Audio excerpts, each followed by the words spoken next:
আসসালামু আলাইকুম। আজকের ভিডিওটি যেকোনো হেলদি আপুদের জন্য।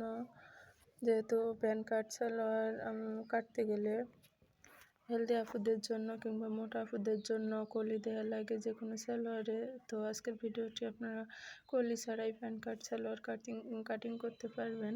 তো ভিডিওটি দেখতে থাকুন। তো প্রথমত আমি বহরের দিক দিয়ে 4 ভাঁজে ভাঁজ দিয়ে নিয়েছি কাপড়টি, এবং এখানে আমার মাজার মাপ আছে 14 ইঞ্চি। তো 14 ইঞ্চিতে আমি মার্ক করে নিয়েছি। এখন আমার হাই আছে এখানে 9 ইঞ্চি এবং উপরে যাবে আমার 7.5 ইঞ্চি। তো এই তো আমি সেলাইয়ের জন্য 2 ইঞ্চি নিয়ে আমি হাই দাগটি দিয়ে নিলাম। এখানে আমার লম্বায় নিচের পাটটিতে থাকবে আমার 30 ইঞ্চি। এই তো আমি 30 ইঞ্চি দাগ দিয়ে, এবং প্যান কার্ড সালোয়ারের সামনের দিক থেকে 2.5 থেকে 3 ইঞ্চির মতো আপনারা দাগ দিয়ে নেবেন, মার্ক করে নেবেন।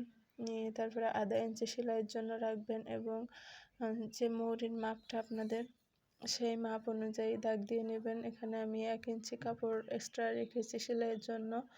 তো এই তো আমার এখানে 18 ইঞ্চি আছে, এখানে আছে আমার 9 ইঞ্চি।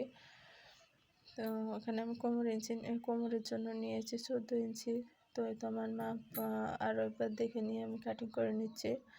তো আপনারা এই নিয়মে যদি কাটিং করেন, তো যে কোনো আপুদের জন্য আপনারা হোক মোটা কিংবা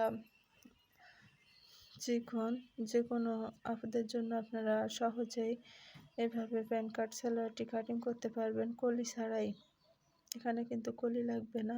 তো আমার এখানে বাকি যে কাপড়টুকু ছিল সেখান থেকেই আমি উপরের বনপটি কিংবা কোমরপটিটুকু বের করে নেব। তো এই তো কোমরপটির জন্য এখানে আমার 9.5 ইঞ্চিতে লাগবে লম্বা, যেহেতু 7.5 ইঞ্চি থাকবে, এবং 2 ইঞ্চি আমার রাবার ঘরের জন্য এক্সট্রা কাপড় নেওয়া লাগবে। তো সেই অনুযায়ী আমি কাটিং করে নিচ্ছি। তো আপনারা একটু খেয়াল করলেই বুঝতে পারবেন কত সহজে আমি প্যান কার্ড সালোয়ার কলি ছাড়াই কাটিং করে নিচ্ছি।